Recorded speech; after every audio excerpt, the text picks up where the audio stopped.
Face aux intolérances et aux extrémismes religieux, des hommes et des femmes ont choisi de s'engager dans un travail scientifique, historique, historico-critique sur les textes et les origines des religions. Mohamed Ali Amir Mouezi, cela fait plus de 40 ans que vous êtes engagé dans cette voie. D'origine iranienne, vous vivez et travaillez en France depuis les années 70. Vous avez succédé à Louis Massignon, Henri Corbin, comme directeur d'études en islamologie classique à l'École pratique des hautes études. Vous êtes l'un des spécialistes mondiaux des origines de l'islam et du chiisme en particulier.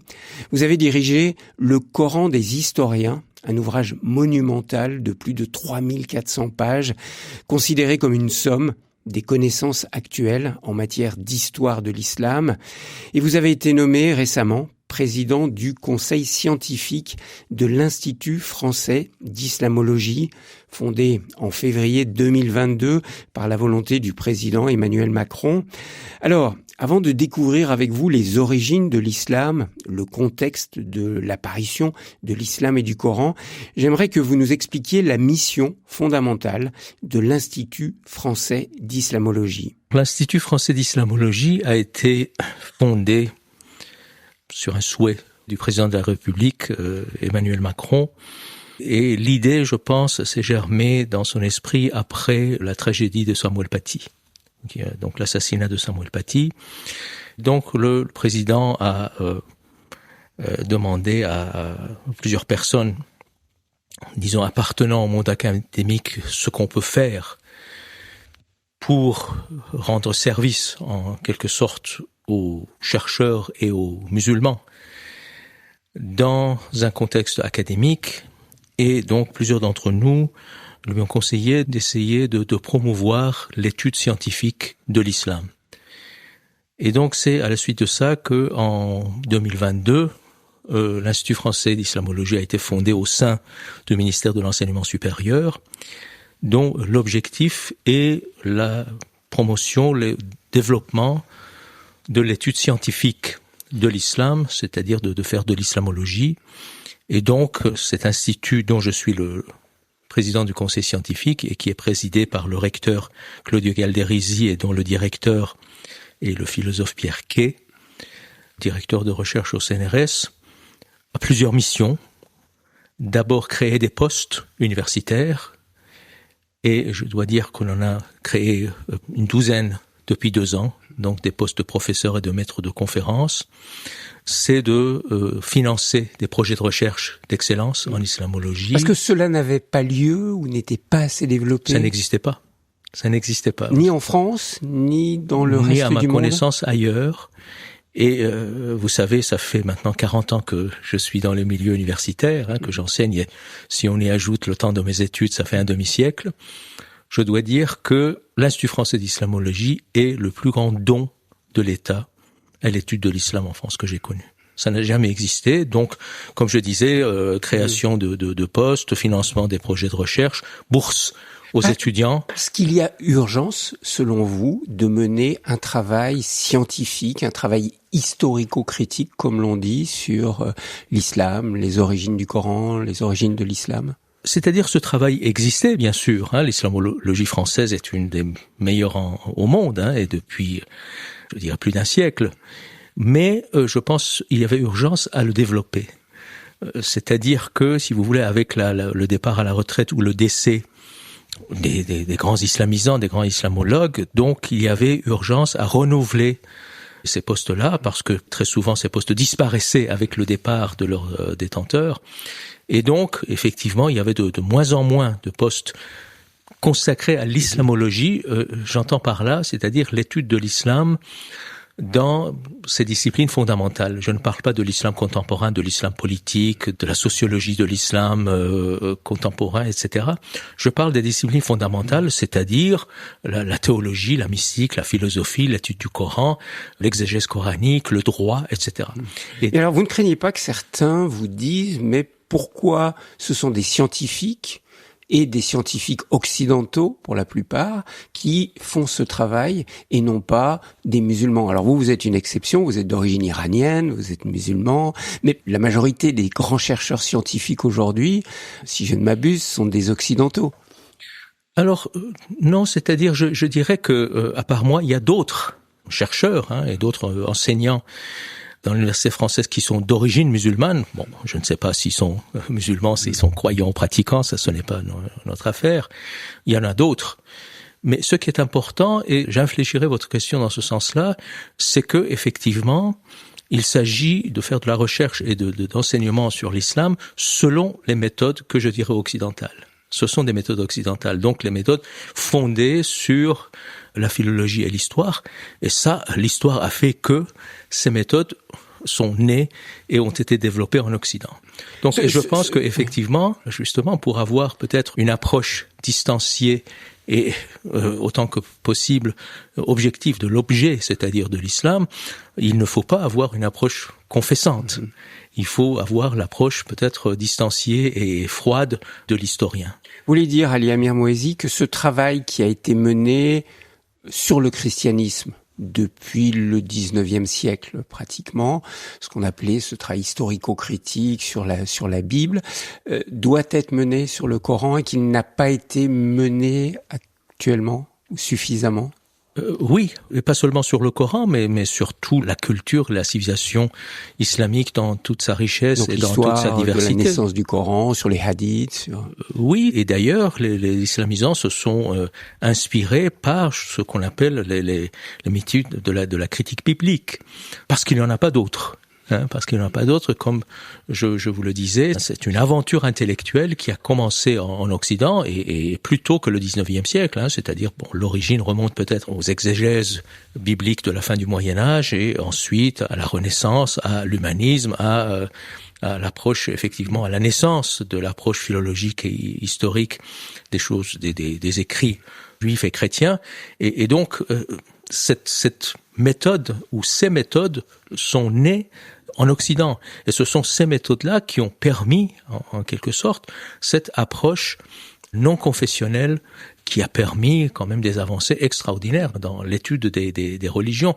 Et ce qui est important, c'est que, si vous voulez, ça a posé problème, bien sûr, aussi en Occident, aux croyants pendant un certain temps, mais finalement, je crois que ça a été intégré même par les croyants juifs, chrétiens. Et donc, c'est-à-dire que ces croyants-là ne voient pas dans ces méthodes-là une menace pour leur foi, ce qui n'est pas peut-être encore le cas pour les musulmans. Visage RCF.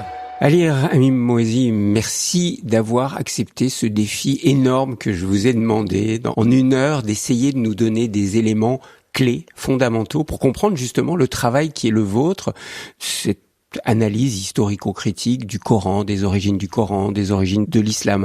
Alors, vous allez nous donner quelques clés pour comprendre déjà d'abord dans quel contexte est né l'islam.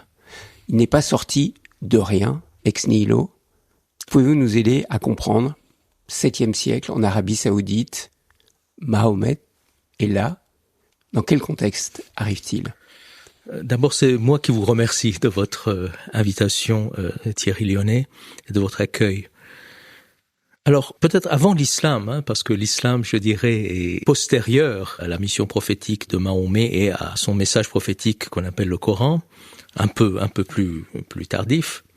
Le Coran, commençons par le Coran, est né effectivement en Arabie, aux confins du 6e et 7e siècle de notre ère. Et contrairement à ce que dit l'apologétique musulmane, qui présente l'Arabie pré-islamique comme une terre de paganisme, de ténèbres, d'ignorance, où les gens adoraient les arbres, les cailloux, les bétiles, contrairement à ce qui est dit, cette terre est une terre monothéiste depuis des siècles et des siècles. Avec une forte présence de juifs et de chrétiens. Et surtout de chrétiens.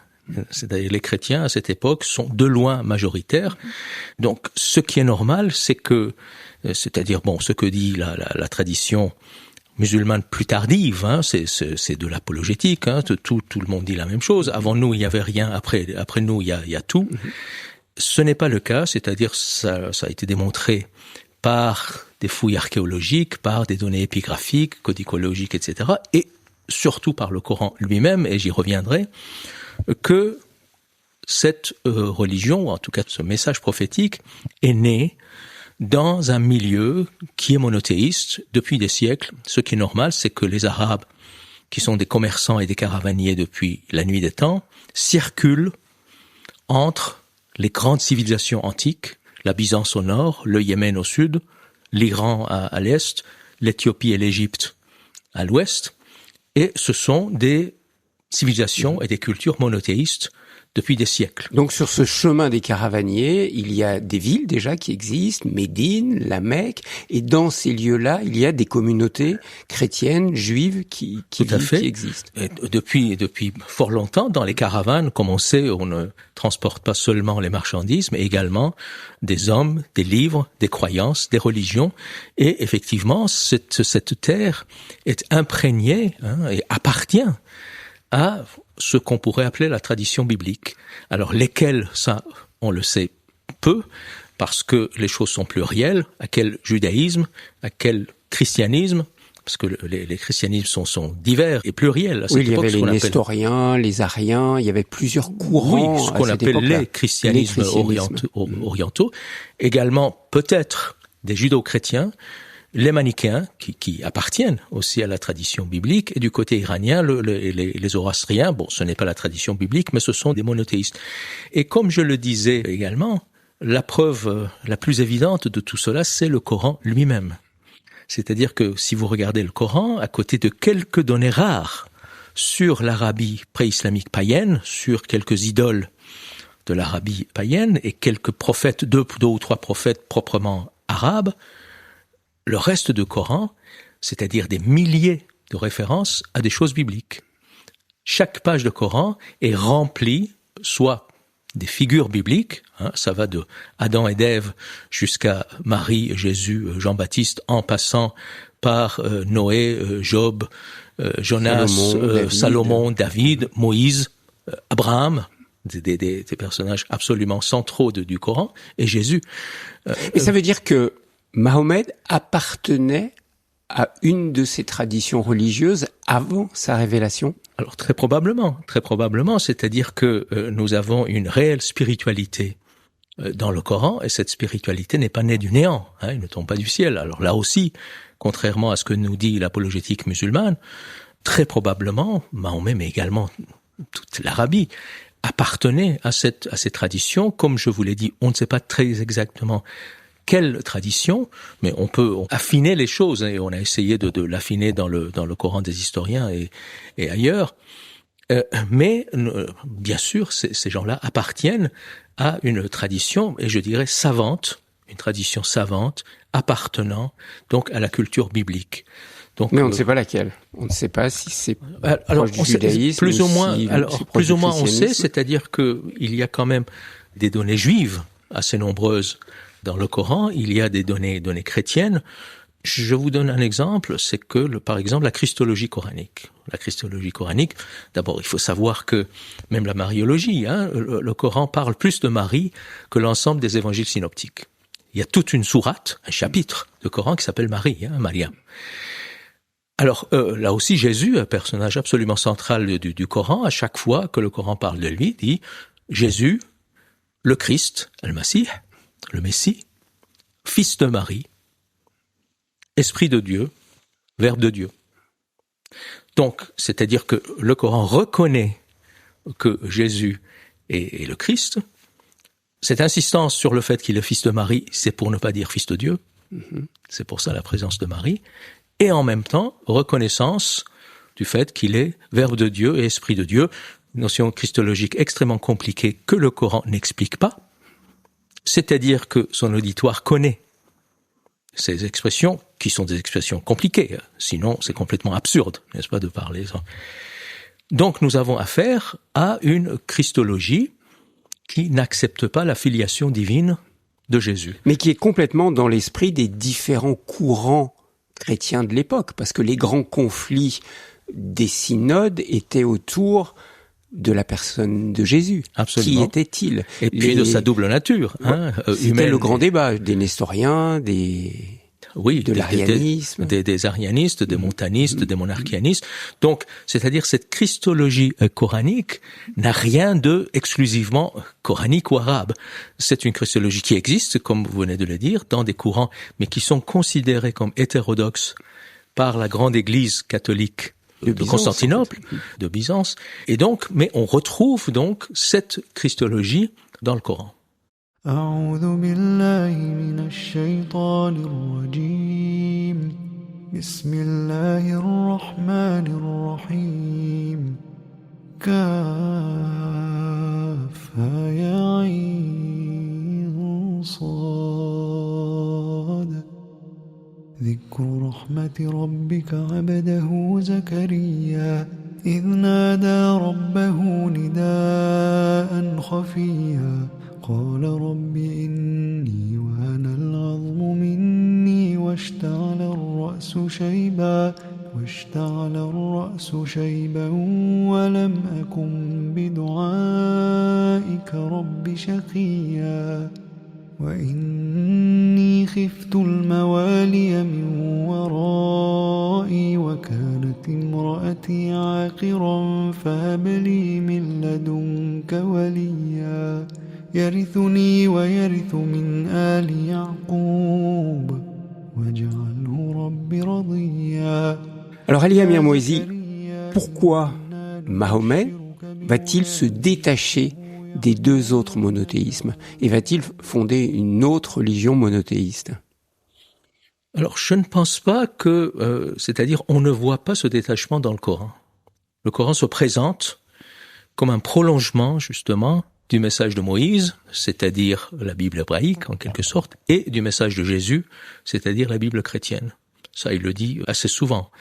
Et comme je vous l'ai dit, Moïse et Jésus sont des personnages absolument centraux dans le Coran. Ce n'est pas une rupture. L'islam des origines, en tous les cas, est présenté. Le Coran. Appelons-le le Coran. Peut-être pas encore l'islam. Pourquoi faites-vous cette différence entre le Coran et l'islam? Parce que l'islam est le nom d'une religion qui va naître après quelques décennies, bon, très tôt, mais quand même quelques décennies après la mort de Mahomet. Dans le Coran, l'islam, le mot islam existe, mais ce n'est pas le nom propre d'une religion. D'ailleurs, c'est le nom de la religion d'Abraham. C'est-à-dire une religion universelle de soumission à Dieu. Et ce qui est intéressant aussi, c'est que, si on regarde la terminologie coranique, l'islam, c'est-à-dire la soumission à Dieu, est inférieur à iman, c'est-à-dire la foi. Les fidèles de Mahomet ne sont pas appelés des musulmans, mais des croyants, les gens de la foi, les fidèles, en quelque sorte. Et ce sont très probablement des monothéistes et qui professent trois choses: l'unicité de Dieu, le prophétisme, c'est-à-dire le fait que Dieu parle de temps en temps à une personne privilégiée qui transmet son message, le message de Dieu à sa communauté. Donc ça inclut tous les prophètes des religions passées. Donc l'unicité de Dieu, le prophétisme et le jugement dernier, c'est-à-dire le fait que les hommes seront récompensés ou châtiés selon leurs actes. On retrouve dans le judaïsme et dans le christianisme. Effectivement. Donc jusque-là, je dirais presque rien de nouveau. Oui, c'est-à-dire ces trois éléments constituent ce qu'on appelle la profession de foi coranique, mais dans lesquels se reconnaît tout juif et tout chrétien. Donc il n'y a pas de détachement, il n'y a pas de rupture par rapport. Alors qu'est-ce qu'il y a de nouveau dans cette révélation qu'apporte Mahomet? Alors, nouveau, ça, je ne sais pas. C'est-à-dire que le Coran ne cherche pas l'originalité, hein. Vous savez, on ne peut pas parler du Coran comme étant un livre cohérent, un livre. Ce n'est pas un livre, c'est un corpus. C'est-à-dire, c'est un ensemble de textes qui sont extrêmement différents dans leur forme, c'est-à-dire leur style. Le style coranique n'est pas uniforme. Dans leur forme et aussi dans leur contenu. Nous avons des genres littéraires différents, nous avons des prières, des hymnes, nous avons des parties juridiques, nous avons des histoires, des contes de prophètes. Et peut-être ce qui est propre au Coran, c'est sa couche la plus ancienne, parce que la langue est très archaïque, l'arabe, c'est la partie qu'on appelle apocalyptique. L'apocalyptique coranique, c'est-à-dire les 30, à quelques exceptions près, les 30 ou 35 dernières sourates, chapitres du Coran, qui parle de la fin imminente du monde. Ça, pour vous, pour les chercheurs, c'est la partie la plus ancienne, la plus originelle? Oui, je crois que c'est quelque chose sur lequel les chercheurs sont assez unanimes et depuis très longtemps. C'est la partie la plus ancienne du Coran, rien que par sa langue. Et ce sont les sourates les plus courtes, qui sont des sourates apocalyptiques qui annoncent la fin imminente du monde. Et en quoi consistent ces chapitres? C'est-à-dire, il y aura des bouleversements cosmiques sur Terre, au ciel, et donc la fin arrive, et le Coran invite les hommes à se repentir, à être bons les uns envers les autres, à prier, à jeûner, à payer l'aumône, pour être épargnés par la colère de Dieu. Est-ce que ce n'est pas ce qu'on a déjà trouvé dans l'Ancien Testament, dans la Torah juive, avec les prophètes, avec l'annonce par Jean-Baptiste aussi? Oui, c'est-à-dire effectivement aussi bien la Bible juive que la Bible chrétienne contiennent des parties apocalyptiques, et surtout le message de Jésus contient aussi une partie apocalyptique importante. Et ça, on retrouve dans le Coran. Et ce qui est intéressant, c'est qu'à la même époque, c'est-à-dire qu'on fait 6e, 7e siècle, on a l'impression que dans toute la région et dans toutes les religions, tout le monde pense que la fin est proche. Parce que nous avons, contemporains du Coran, des apocalypses juives, 2 en hébreu. Nous avons 2 apocalypses zoroastriennes, donc en moyen perse, qui sont de datation un peu douteuse, mais quand même plus ou moins contemporains. Et puis, vraiment contemporains du Coran, des écrits apocalyptiques chrétiens, surtout en syriaque, nous avons beaucoup, et qui sont extrêmement proches, même dans leur forme, du Coran. C'est-à-dire que nous trouvons cette question des bouleversements cosmiques, des catastrophes, et l'invitation des hommes au repentir, à l'aumône, à la prière, à la bonté, etc.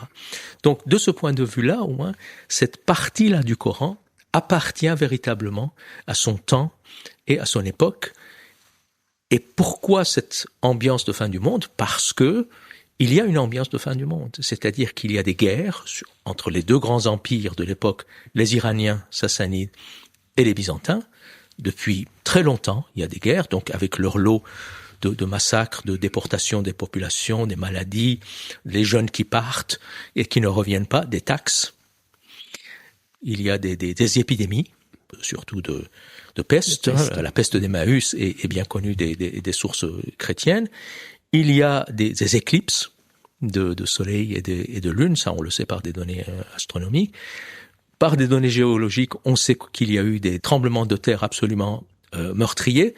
Un des chapitres du Coran s'appelle justement le séisme, et c'est un chapitre apocalyptique. Donc en tout, il y a une ambiance de fin du monde, et ça se reflète dans ces chapitres coraniques.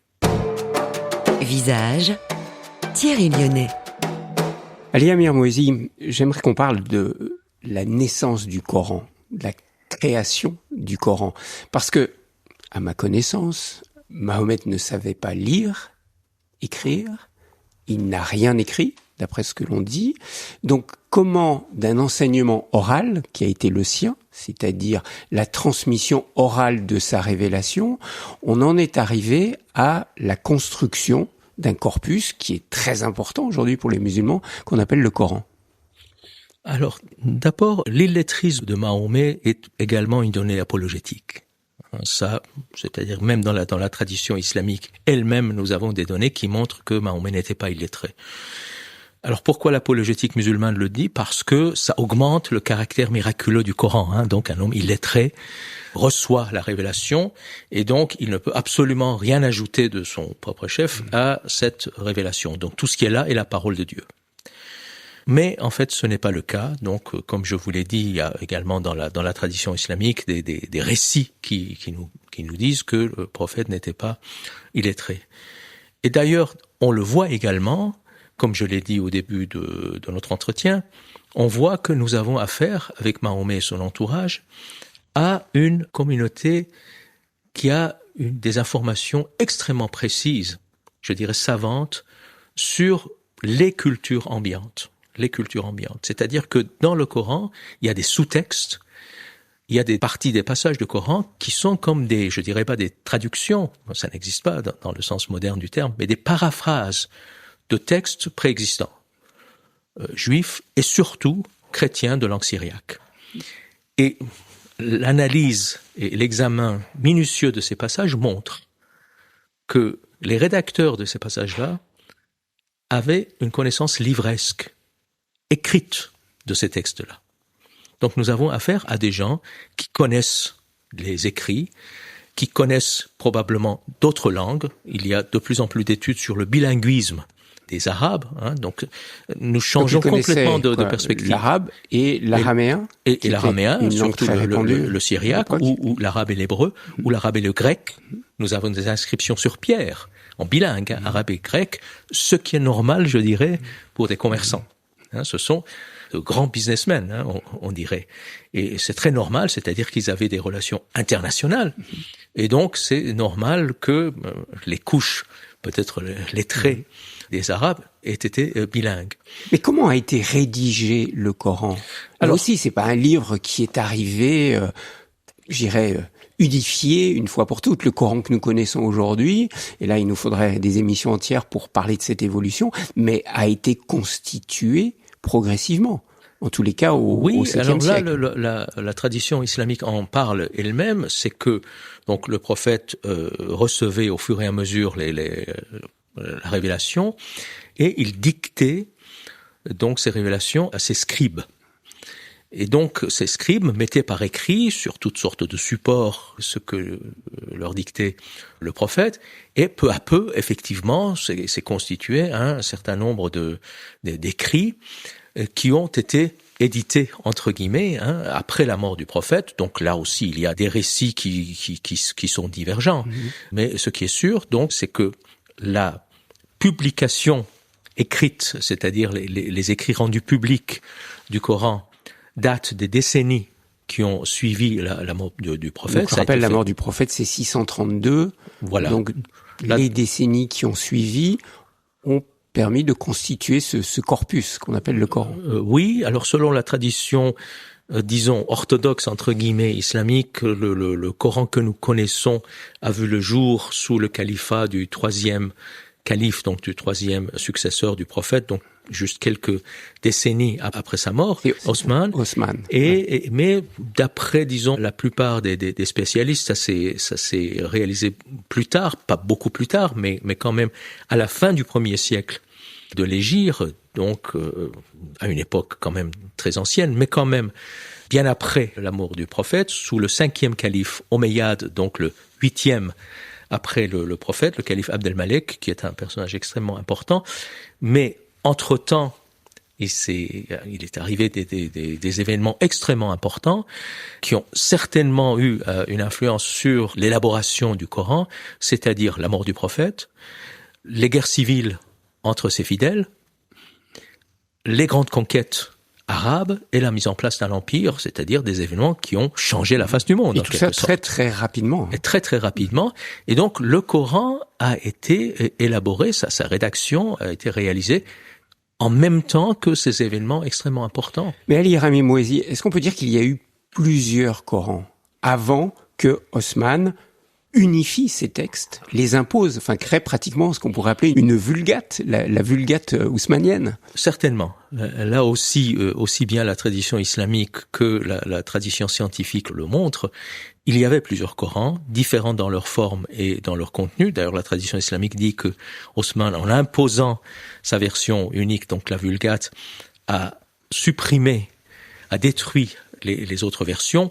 Là aussi, peut-être il faut ramener tout cela à l'époque de Abd el-Malek, mais ça ne veut pas dire que le pouvoir califal a réussi à supprimer ces Corans différents, je dirais, du Coran, ce qu'on appelle la Vulgate, mais qui est en fait le Coran califal. Et ça, on le sait scientifiquement, parce qu'on a fait une découverte, je crois, très importante en 1972 à Sanaa, où on a retrouvé des éléments du Coran très ancien. Oui, c'est ce qu'on appelle le Coran. Qui ne correspondait pas au Coran d'Ousmane. Le Coran de Sanaa, oui, c'est-à-dire, ce sont des fragments, ce sont des fragments, donc, extrêmement nombreux du Coran qu'on a pu reconstituer comme une sorte de puzzle, donc, mais qui ne représentent pas tout le Coran déjà, mais dont les parties reconstituées montrent effectivement des divergences par rapport à la Vulgate. Mais là aussi, la tradition textuelle islamique parle de la pluralité de ces Corans qui continuent à circuler sur les terres d'islam jusqu'au début du 4e siècle de l'Hégire, c'est-à-dire 10e de notre ère, c'est-à-dire pendant plusieurs siècles,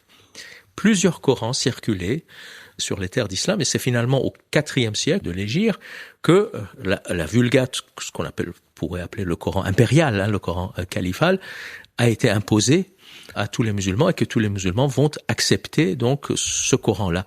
Mais il y a toujours eu donc parfois des courants religieux qui sont restés réticents à l'égard de ce Coran officiel. Par exemple, les chiites, qui ont continué pendant des siècles, mais de manière plus ou moins souterraine, de professer ce qu'on appelle la thèse de la falsification du Coran, c'est-à-dire que selon eux, la version officielle n'est pas une version fidèle aux révélations originales faites à Mahomet.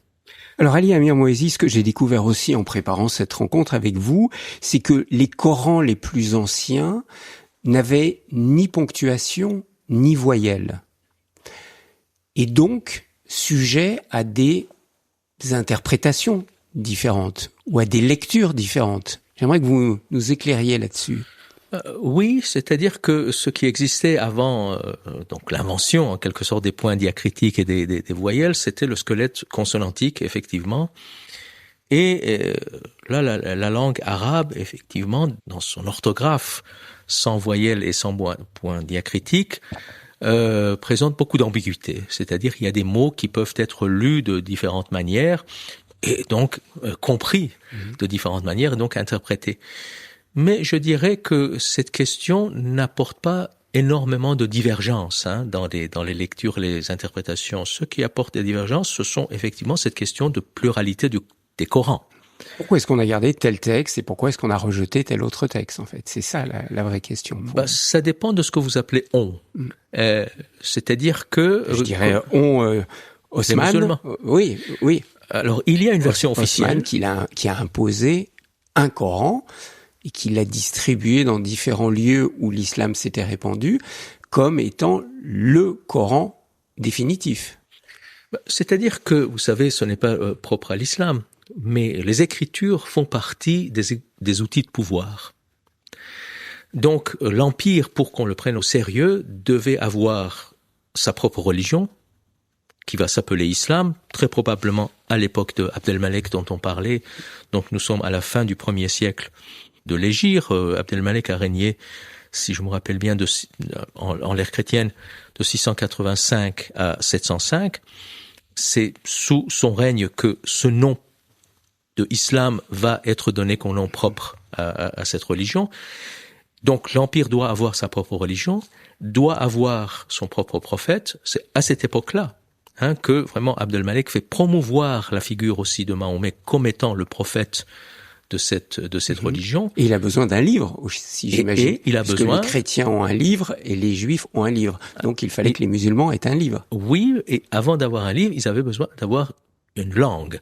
C'est-à-dire ce que fait Abdelmalek également, c'est d'imposer la langue arabe comme la langue administrative de l'Empire, ce qui n'était pas le cas jusque-là. C'est-à-dire la langue administrative de l'Empire, c'était soit le grec dans les provinces anciennement byzantines et le moyen perse dans les provinces iraniennes. Donc sa langue, c'est lieux saints, c'est-à-dire c'est à partir d'Abdelmalek que la Mecque et Médine vont remplacer Jérusalem, qui était la ville sainte par excellence. C'était pas le cas avant. Jérusalem était toujours la ville sainte. Absolument. Mais elle va le rester, mais elle va devenir la 3e ville sainte de l'islam. Donc des villes arabes vont devenir des villes saintes, et effectivement son livre. Et pour avoir son livre, il fallait avoir une version officielle. Est-ce qu'on peut dire qu'en fait, Abdelmalek a voulu souder la communauté musulmane grâce au Coran? Et grâce à tout ce que je viens de dire, c'est-à-dire à la langue, à la religion, à un même prophète et également à un même livre. Oui, ce que cherchait Abdelmalek, mais avec force et violence, c'était d'unifier l'Empire. Il a unifié les poids et les mesures, il a unifié la langue, il a unifié l'administration. Et donc, oui, c'est ce qu'il cherchait. Et c'est peut-être aussi ça que l'on voit dans le Coran et qui donne au Coran son aspect un peu décousu et incohérent, hein. C'est-à-dire il suffit de feuilleter le Coran et on voit que dans une même page nous avons 15 thèmes différents, une même histoire est coupée en morceaux et les différents morceaux sont dispersés dans les différentes parties du corpus. C'est peut-être aussi parce que ce qu'a voulu faire Abdelmalek, c'est d'avoir un livre qui est un texte de compromis, c'est-à-dire une sorte de mélange des différents Corans qui existaient.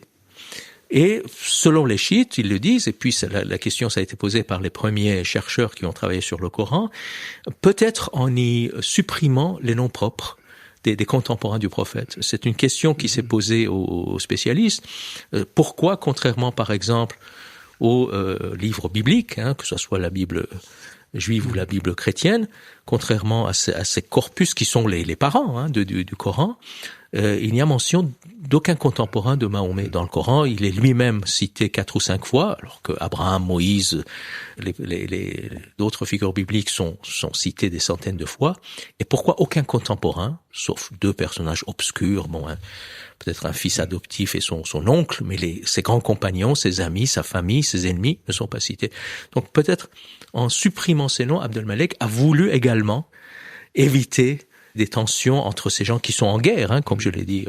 Qui n'ont jamais cessé d'être en guerre depuis les origines. Oui.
Une petite parenthèse, Ali Amir Moezi, et là je m'adresse au président du conseil scientifique de l'Institut français d'islamologie que vous êtes.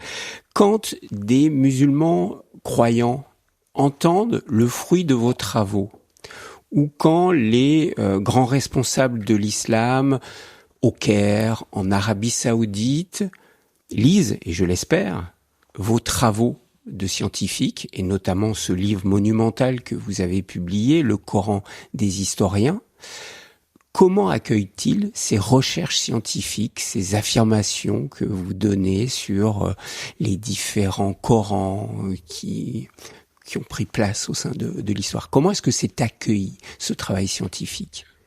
Je dois dire dans l'ensemble assez mal. C'est-à-dire, vous avez parlé, je pense, des milieux religieux, n'est-ce pas? C'est-à-dire que El-Azhar oui. au Caire, en Égypte, par exemple, qui est un lieu de référence pour l'islam, ou je pense en Arabie Saoudite, les imams des courants wahhabites qui se posent aujourd'hui en référent de l'islam. Comment est-ce qu'ils accueillent vos travaux? Dans les institutions religieuses, ce genre de travail, même avant moi, hein, les travaux faits par les savants académiques, pas seulement occidentaux, mais même peut-être les savants d'origine musulmane, sont mal accueillis pour la raison qu'on a déjà évoquée, c'est-à-dire que cette approche historique et philologique des choses de la foi sont perçues comme menaçant la foi. Donc menaçant les fondements de la foi, c'est-à-dire le fait que le Coran est la parole de Dieu, et en plus la parole incréée, hein, selon un dogme qui date du 9e siècle, qui a aussi son histoire, hein, donc, mais les musulmans l'oublient. Ce n'est pas un dogme qui existait depuis le départ. Donc, effectivement, mais dans les milieux, je dirais, intellectuels, dans les milieux lettrés du monde musulman, l'accueil a été extrêmement favorable. Extrêmement favorable. Je pense pour une raison précise.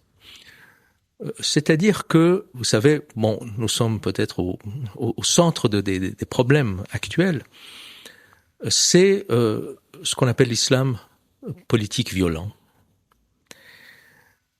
dont les premières victimes, quoi qu'on en dise, sont les musulmans.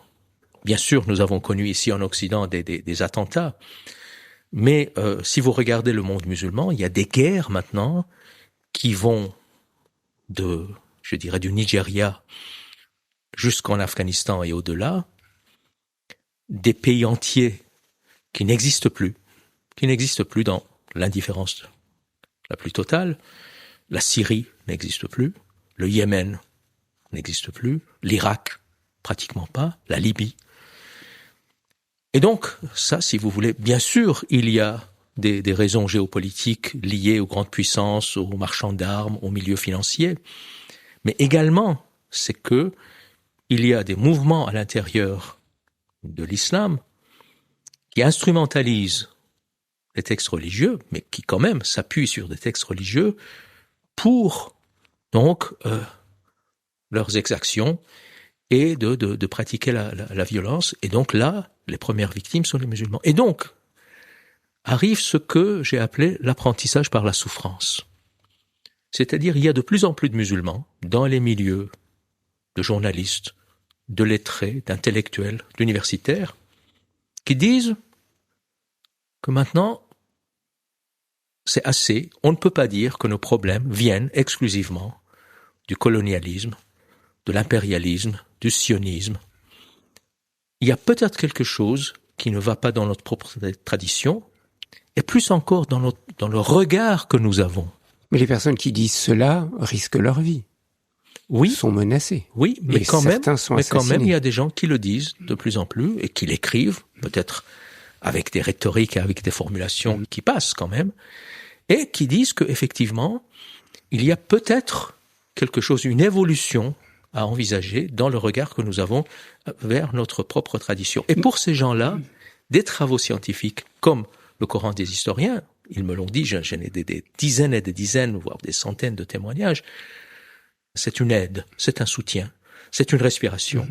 C'est-à-dire, nous avons maintenant des outils d'approche, de méthode, qui sont des outils qui sont respectueux de l'objet, c'est-à-dire de la religion, mais en même temps suffisamment distanciés pour avoir donc un regard plus froid, moins fanatique vers la tradition. Ce que j'ai du mal à comprendre, c'est que les référents de l'islam, alors il n'y a pas comme dans le catholicisme toute cette hiérarchie avec le pape, les cardinaux, les évêques, mais il y a quand même des hommes qui sont des référents pour l'islam dans les grandes religions. Je pense, encore une fois, je reparle de Al-Azhar au Caire, le cheikh d'Al-Azhar est une référence.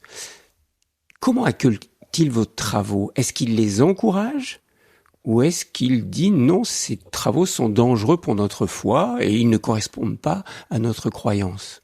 C'est ce qu'ils disent. C'est-à-dire, ils considèrent vraiment que ce genre de travail est une menace parce que ça met en question un certain nombre de traditions et de dogmes. Même si vous leur amenez des preuves scientifiques claires, précises. Oui, c'est-à-dire que si vous voulez, la scientificité de ces données ne sont pas acceptées par eux.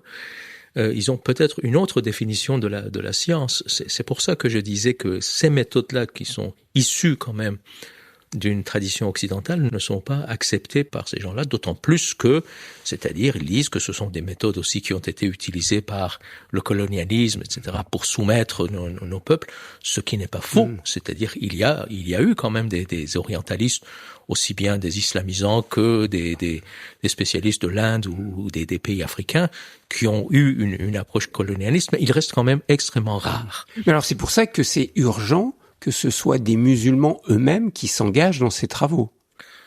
Je pense, mais il faut savoir aussi une chose. Vous avez parlé des référents. Dans l'islam, dans la longue et riche culture de l'islam, il y a d'autres référents, il y a d'autres modèles, heureusement.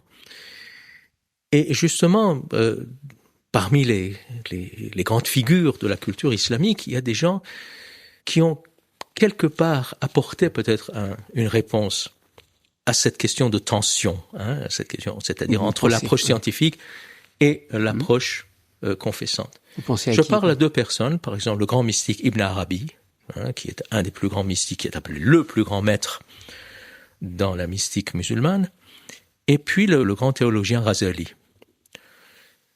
Ces deux personnes, de manière différente, font une distinction entre la foi et la croyance. La foi, iman en arabe, et la croyance, aqida en arabe. Et ils disent que la foi concerne des choses essentielles. Ça vient du cœur, c'est quelque chose de mystérieux qui ressemble à l'amour, on ne sait pas d'où il vient. Et ça concerne des choses absolument essentielles. La croyance concerne des choses beaucoup plus accessoires et elle dépend de notre milieu, de notre éducation, de nos parents, de notre société, de notre culture. Et il y a des croyances qui polluent la foi. Et parfois, pour atteindre la pureté de la foi, il faut se débarrasser d'un certain nombre de croyances. Moi, je pense que l'approche historio-critique ne touche pas la foi. Elle ne menace pas la foi. Elle ne menace pas la foi.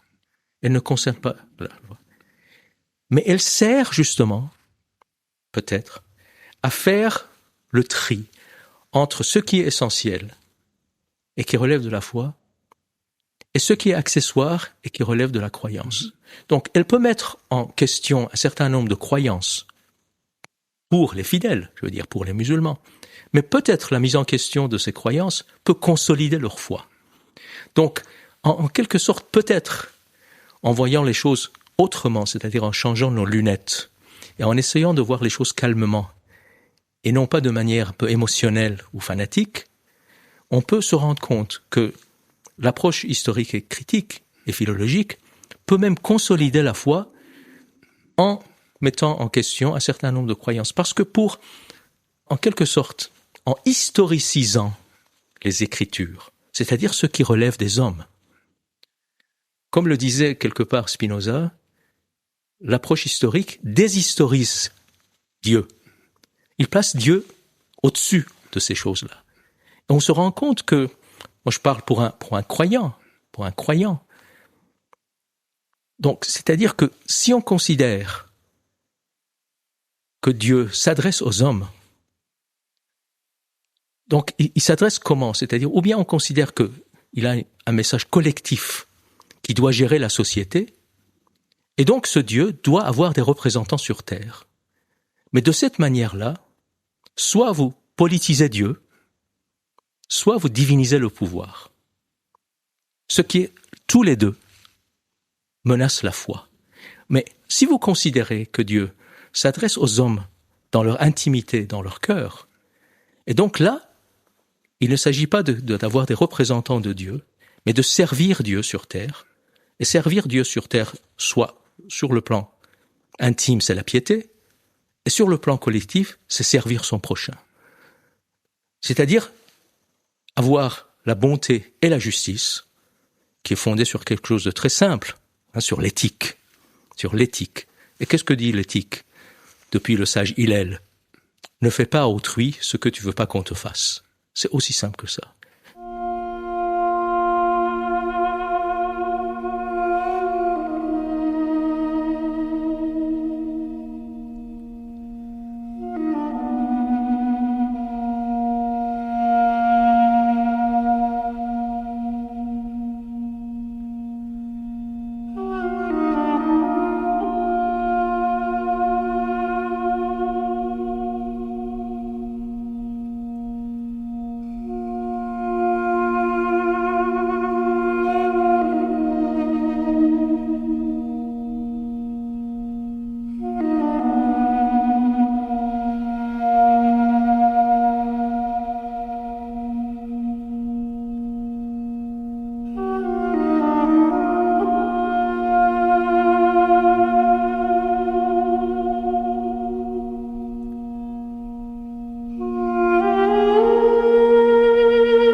Ali Amir Moesi, J'aimerais qu'on poursuive sur ce que vous venez d'évoquer, et notamment sur cette politisation de Dieu.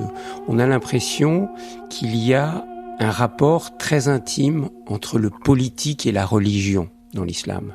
Quand on regarde votre pays de naissance, l'Iran, c'est évident, on a affaire à des mollahs qui sont à la fois les représentants de Dieu sur terre et qui sont les garants du système politique de leur pays. C'est le rêve de beaucoup de musulmans de créer un califat où ce sera l'islam qui dirigera la politique de leur pays. On parle depuis un moment d'un travail scientifique nécessaire, historico-critique. Est-ce qu'il n'y a pas également un rapport de séparation de, je vais pas dire de l'Église et du pouvoir, mais de l'islam et du pouvoir? Alors, vous avez raison, c'est-à-dire que dans l'islam, il n'y a pas une nette distinction entre le temporel et le spirituel. Depuis les origines, quand on lit vraiment... Ça, on le sait pas. C'est-à-dire que, si vous voulez, il n'y a pas plus obscur que les origines de l'islam. C'est-à-dire, quand je dis origine, je parle de Mahomet lui-même et de son entourage. Ce qu'on sait de absolument sûr, c'est-à-dire pour un historien sur Mahomet, si on veut le mettre par écrit, ça ne dépasse pas une page. Alors que, comme vous le savez, la biographie officielle, c'est-à-dire canonique du prophète, fait des centaines de pages et ça donne l'impression qu'on connaissait la vie du prophète pratiquement minute par minute. Mais tout cela a été démontré. Ce sont des récits donc fabriqués bien après le temps du prophète et selon les optiques des différentes factions qui étaient en plus en guerre les unes contre les autres. Mais on a l'impression justement que dès qu'il y a eu question de succession du prophète Mohammed, c'était l'étroit rapport entre le pouvoir et le religieux. C'est effectivement le cas à cause des événements dont j'ai parlé, c'est-à-dire les guerres civiles, les conquêtes et la naissance de l'Empire. Donc le politique intervient très tôt, immédiatement, et peut-être même dans la vie du prophète. Quand on parle de ces guerres, donc le politique est là. Mais l'évolution, je dirais, juridiste de l'islam est une évolution historique et qui n'est pas acceptée par tout le monde. C'est-à-dire qu'il y a des pans entiers parmi les musulmans qui n'ont pas cette vision-là des choses. Quelque chose qui est extrêmement populaire en islam et dont on parle peu parce qu'il s'agit probablement de la majorité silencieuse, c'est la mystique, c'est le soufisme. Le soufisme, donc organisé en confréries, en ordre, et qui est extrêmement populaire, c'est-à-dire le nombre des gens qui sont affiliés à l'un ou l'autre ordre soufi en islam se compte par centaines de millions. Mais est critiqué par, je dirais, les institutions dominantes de l'islam. Oui, depuis toujours. Et voire persécutés même. Ils sont persécutés, les soufis. Pas persécutés. Alors, pourquoi ? Parce que ce qui est en cause, c'est l'autorité spirituelle. Qui est-ce qui doit détenir l'autorité spirituelle ? Alors, ce qui s'est passé aussi bien dans l'islam sunnite, dès le départ, où il n'y a pas un clergé, mais il y a quand même des clercs dans le sens technique du terme, c'est-à-dire des gestionnaires du religieux, et puis dans le chiisme, depuis le XVIe siècle, la constitution d'une véritable hiérarchie cléricale, c'est que ces gens-là, en quelque sorte, en s'appuyant sur le pouvoir, très souvent le pouvoir politique, se sont autoproclamés des représentants de Dieu sur terre. C'est-à-dire pour des questions très banales de domination, de pouvoir et de richesse. Et donc, là, nous avons affaire à une chose extrêmement simple, c'est-à-dire l'instrumentalisation du religieux par le pouvoir politique. Mais les choses, on peut s'appuyer également sur un certain nombre de traditions existantes dans l'islam pour dire que ce n'est pas quelque chose qui est prévu dans les textes et que effectivement, il faut avoir également, je veux dire, le jugement rationnel des choses. Dans quelle mesure ce dont j'ai parlé, c'est-à-dire la politisation de Dieu ou la divinisation du pouvoir, parce qu'il s'agit tout simplement de ça, peut être concilié avec la véritable foi. Ou bien est-ce que ces notions-là qui sont intimement liées, de considérer véritablement Dieu comme une sorte de pouvoir politique, ou bien considérer le pouvoir politique qui se dit investi par Dieu, n'est pas en contradiction avec la véritable foi. Vous êtes confiant, Ali Amir Moazi, pour l'avenir, ou vous êtes inquiet, sincèrement ? Est-ce que vous consacrez votre vie, vous avez consacré une grande partie de votre vie à travailler sur ces recherches scientifiques importantes sur l'islam. Vous êtes un homme de paix. Vous aspirez à la paix, je le sais. Mais est-ce que vous êtes confiant pour l'avenir ou inquiet quand vous regardez, je dirais, le monde islamique au sens large, aussi bien votre pays d'origine, l'Iran, que l'Arabie Saoudite, l'Égypte et autres pays? Je crois que la tragédie de l'histoire d'une manière générale et de l'actualité en particulier ne nous laisse pas le choix. Nous devons être confiants. Camus disait, là où l'espoir n'existe pas, il faut le créer. Je le crois profondément. Et vos travaux participent à cela? Si des jeunes nous écoutent en ce moment, vous avez envie de les inviter à s'engager dans ce travail. Vous savez, beaucoup de jeunes aujourd'hui veulent donner du sens à leur vie. Est-ce que vous pensez que on peut trouver vraiment du sens à sa vie, à s'engager dans ce type de travaux scientifiques qui ont l'air austères vus de l'extérieur pour travailler sur ces textes coraniques, sur l'origine du Coran? Écoutez, je l'espère. Si mon travail et ceux de mes collègues peuvent être utiles à la promotion de la paix et du vivre ensemble, paisible, je l'espère. En même temps, je ne suis pas un homme politique. J'espère être un scientifique et un chercheur. Maintenant, il est vrai que travailler sur l'islam, en particulier sur les fondements de l'islam, est en soi une action politique, qu'on le veuille ou pas. Donc, effectivement, j'espère que un travail, puisque, si vous voulez, là aussi, je m'appuie sur peut-être mes connaissances historiques, ce qui s'est passé en Occident, c'est-à-dire l'acceptation sociale de la méthode historique, finalement, une des conséquences a été quoi? Justement, la séparation du temporel et du spirituel. Mais certainement, la laïcité. Ça a été la déchristianisation. Donc, regardez, ces travaux scientifiques ont entraîné la perte de la foi. Peut-être pendant un certain temps, mais je pense que l'histoire montre que les chrétiens croyants ont compris que, finalement, on peut accepter cette méthode historique, mais en gardant la foi. Si vous regardez par exemple la vie de Jésus écrite par Benoît XVI, alors bien sûr c'est un pape qui écrit, mais je veux dire parfois les historiens peuvent être jaloux de cet écrit, tant je veux dire la méthode historique y est présente. Donc ça veut dire si un pape écrit quand même selon des méthodes historiques, ça veut dire que la chose est intégrée et est acceptée sans que la foi soit menacée. Donc, l'absence ou la négation de la religion n'est pas une conséquence nécessaire de la méthode historique. Au contraire, comme je l'ai dit, la méthode historique peut-être même consolider la foi en mettant en question un certain nombre de croyances. Ali Amir Mouazi, merci beaucoup vraiment d'avoir accepté de vous prêter à cet exercice difficile d'essayer de nous présenter les origines du Coran, de l'islam en une heure. Je renvoie à tous ceux qui aimeraient approfondir ces questions-là à l'un de vos livres, L'histoire du Coran, que vous avez publié aux éditions du Cerf. C'est la synthèse du monumental travail que vous avez réalisé avec d'autres scientifiques sur l'histoire du Coran. C'est un ouvrage collectif, bien sûr, que j'ai co-dirigé avec Guillaume Di. L'histoire du Coran aux éditions du Cerf. Merci beaucoup d'être venu au micro de RCF. Merci beaucoup à vous. Merci.